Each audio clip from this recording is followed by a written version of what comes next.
de Freak Show, la dernière d'ailleurs, et une invitée historienne de la mode qui nous rejoindra ici. En entrée de ce menu varié, des steaks hachés, c'est un peu lourd, j'admets, mais ça vaut la peine. En mai 2006, nous avions amené 23 steaks hachés achetés en grande surface au laboratoire cantonal vaudois, qui a réussi à mettre en évidence les espèces animales contenues dans chaque steak haché. La pièce achetée chez Manor nous a réservé une petite surprise. Flashback. Chez Manor, à Genève, les steaks hachés sont fabriqués sur place. Le hamburger de veau acheté pour notre enquête avait une étiquette lacunaire. Alors, dans le cadre de cet échantillon, nous avons trouvé 2 espèces animales. Ces espèces animales sont représentées ici individuellement, dans le cas du bœuf et du porc aussi, qui ont leur propre empreinte génétique. Dans le cas de cet échantillon, nous avons trouvé évidemment une superposition de ces empreintes génétiques qui était tout à fait claire, qui nous ont montré que le porc était présent dans la masse de bœuf en réalité. Vous avez bien entendu, le laboratoire a trouvé du porc dans un hamburger de veau de chez Manor. Comment est-ce possible ? Au-delà de l'éthique et de la bonne pratique, en matière d'hygiène, ça pose aussi des questions religieuses pour un certain nombre de vos consommateurs. Absolument, nous en sommes très conscients, principalement à Genève, où une grande partie de notre clientèle est de confession musulmane ou juive. Et nous sommes vraiment désolés de ceci, et nous pouvons garantir à nos clients que cela n'arrivera plus. Mesure prise chez Manor, dès le résultat de nos analyses connues. Pour que les viandes ne se mélangent plus dans les machines, le personnel doit désormais suivre un processus chronologique, et cela dans tous les magasins.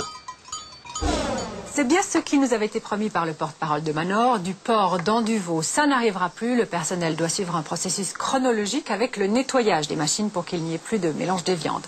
Un règlement devait être affiché dans toutes les boucheries Manor et comme les promesses ne nous suffisent plus, nous avons demandé au même laboratoire de refaire la même analyse sur un même steak haché.